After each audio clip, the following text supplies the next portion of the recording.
있습니다. 창세기 15장 12절로부터 21절까지입니다. 창세기 15장 12절에서 21절까지입니다. 해질 때에 아브라함에게 깊은 잠이 임하고 큰 흑암과 두려움이 그에게 임하였더니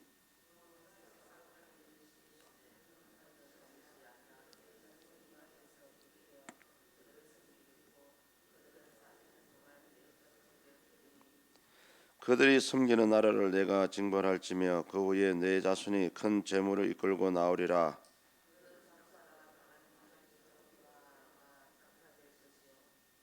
내 자손은 4대 만에 이 땅으로 돌아오리니 이는 아모리 족속의 죄악이 아직 가득 차지 아니함이니라 하시더니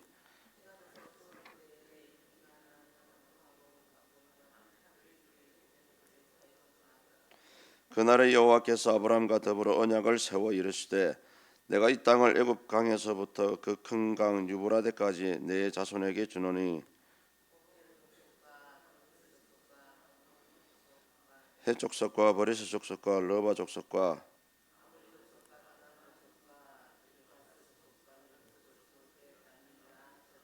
아멘.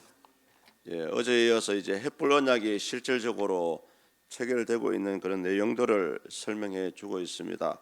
그 첫 번째 내용이 13절에 나오죠. 우리 13절 한번 읽어보시겠습니다. 여호와께서 아브라함에게 이르시되 너는 반드시 알라 내 자손이 이방에서 객이 되어 그들을 섬기겠고 그들은 400년 동안 내 자손을 괴롭히리니. 아멘. 이 말씀은 이스라엘 사람들이 애굽에 내려가서 400년 동안 종살이 한다는 그런 내용을 말씀하고 있습니다. 실질적으로 이스라엘 사람들이 애굽에 거주한 연수는 430년이거든요. 시기적으로 좀 차이가 납니다. 시기를 계산해 보면은 야곱 가족이 애굽으로 내려간 시기가 BC 1876년으로 보고 있고요. 그리고 모세의 인도를 따라서 출애굽한 시기가 BC 1446년으로 보고 있습니다. 실질적으로 이스라엘이 430년 동안 애굽에 살았습니다. 그래서 이 30년 정도의 갭이 차이가 나는데요. 이 부분에 대해서 여러 가지 생각하는 부분이 있습니다만은 실질적으로 애굽에 살기는 430년 정도 살았다라고 생각을 하고 있고 처음부터 애굽에 종살이 한 것은 아니지 않습니까? 그래서 일반적으로 생각하기는 한 30년 정도는 자유로운 삶을 살았다라고 이렇게 이제 무난하게 생각을 하기도 합니다만은 이 의견 역시도 반대하는 사람들이 많이 있습니다. 어찌됐든 성경에서 시기적으로 차이 나는 것은 이 부분에 대해 설명하고 있지 않기 때문에 성경적으로는 침묵하고 있습니다. 그러나 우리가 어느 정도는 추측을 좀 할 수 있는 그런 부분이라고 볼 수가 있고요. 오히려 이렇게 시기적으로 차이 나는 것이 더 현실적이지 않느냐라고 이렇게 평가하시는 신학자들도 있습니다. 그리고 이제 4대 만에 이 땅으로 돌아온다라는 말씀을 하고 있습니다. 4대라고 얘기하면은 일반적으로 그 당시 우리가 한 세대를 생각할 때 30년으로 봅니다.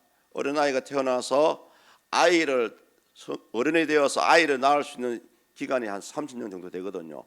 근데 성경에서 말하는 이 4대는 한 사람의 일생을 기준으로 잡았다라고 볼 수가 있습니다. 100년이죠.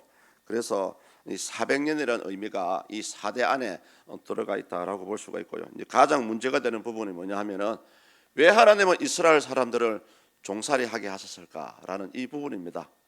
성경에서 이 제시하고 있는 부분은 뭐냐 하면은 16절에서 그 이유를 제시합니다. 16절 한번 읽겠습니다. 내 자손은 4대 만에 이 땅으로 돌아오려니 이는 아모리 족속의 죄악이 아직 가득 차지 아니함이니라 하시더니. 성경에서 제시하는 이유는 실제적으로 가나안 땅은 원래 이스라엘 사람들에게 주기로 한 약속의 땅이었지만 원래부터 그 땅에 살았던 사람들이 있습니다. 그 함의 후손들이죠. 가나안 족속들이 살았기 때문에 그들이 하나님이 보시기에 심판을 내릴 만한 그 죄악이 아직 충분하지 않았기 때문에 400년 동안 종살이 할 수밖에 없었다라고 성경은 그렇게 제시하고요. 또 과거에 이 부분을 설명하셨던 목사님들은 어떻게 해설을 했냐 하면은 지난 시간에 아브라함이 하나님께 제문을 쪼개서 제문을 바치지 않았습니까? 그런데 유일하게 쪼개지 않는 것이 쇠거든요.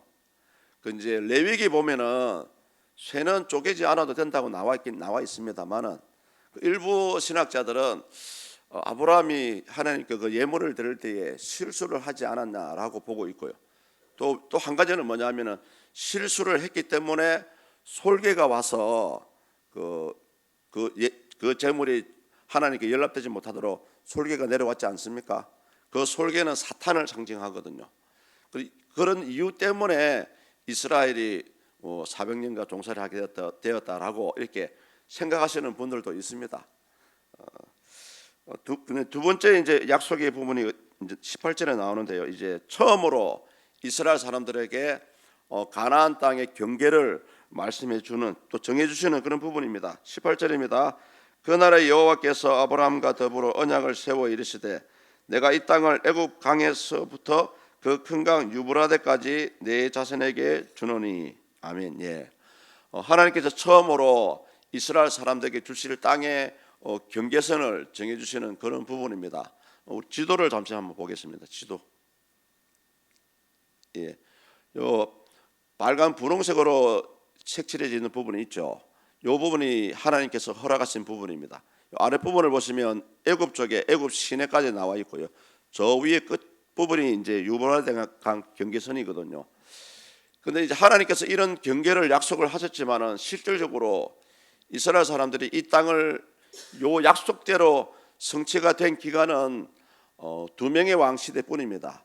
다윗 왕하고 솔로몬 때에 이 하나님의 약속대로 이 땅을 이렇게 요만큼 정확하게 성취가 되었고요. 그 외의 시대는 하나님이 약속하신 땅만큼 가나안 땅을 점령하지 못했습니다. 어찌됐든 하나님의 약속은 다윗과 솔로몬 때 가서 이제 성취가 되었다는 것을 우리 이 지도를 통해서 볼 수가 있습니다. 됐고요. 그래서 우리가 이 햇불 언약을 통해서 한 가지 생각을 하셔야 될 부분이 뭐냐 하면은, 우리 하나님은 성경에도 그렇고요, 또 우리의 삶을 통해서 어떤 약속을 주십니다. 그런데 그 약속이 반드시 성취가 될 수도 있고요, 성취가 안 될 수도 있고요. 더 중요한 것은 뭐냐면은 성취가 되었다 하더라도 그것을 유지하기가 쉽지 않습니다. 가령 예를 들면은 우리가 날마다 하나님의 예배와 찬송과 기도를 통해서 은혜를 받지 않습니까? 이 은혜를 잘 유지할 때도 있고 또는 이 은혜를 놓칠 때도 있거든요. 어떤 때는 기쁨이 충만하기도 하고 소망이 나기도 하지만 때로는 다른 일 때문에 낙심이 되어가지고 사람의 마음이 가라앉을 수도 있습니다.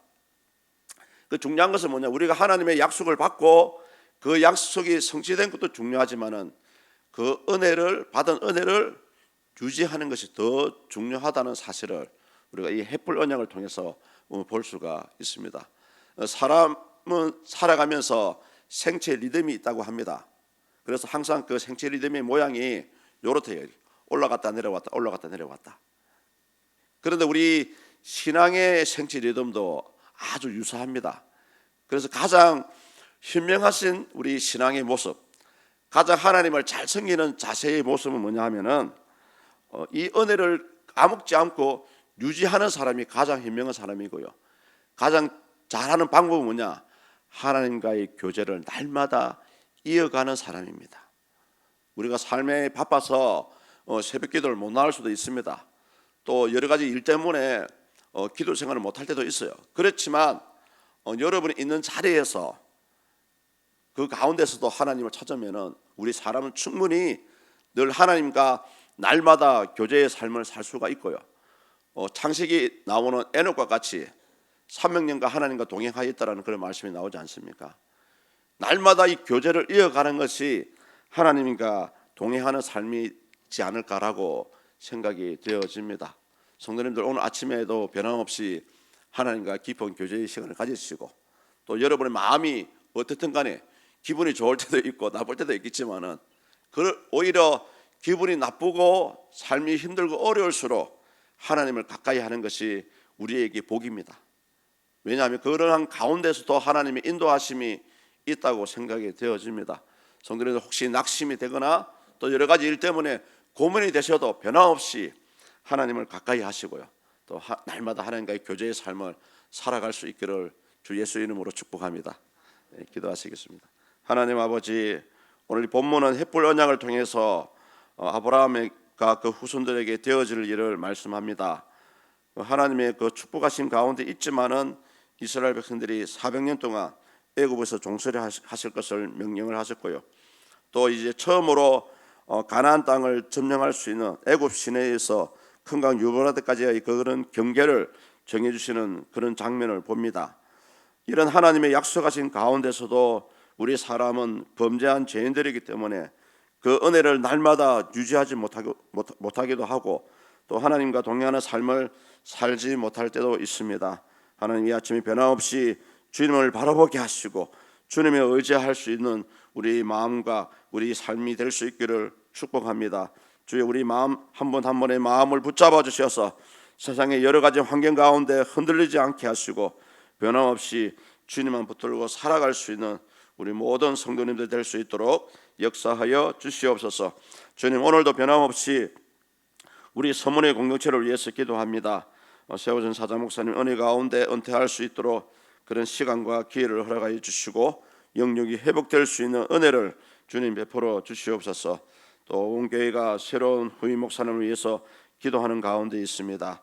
사람이 원하는, 사람이 필요로 하는 자가 아니라 하나님께서 예배하시고 하나님께서 허락하신 자가 당당히 세워질 수 있도록 간섭하시고 인도하여 주시옵소서. 부정한 종의 힘과 은혜를 베풀어 주셔서 은혜 가운데 남은 이 6개월간의 사역을 잘 감당할 수 있도록 주님 역사하여 주시옵소서. 하나님 아버지, 마지막으로 한 번 더 기도합니다. 우리 서문의 식구들 가운데 육체의 질병으로 많은 고통과 아픔 가운데 있는 분들이 많이 있습니다.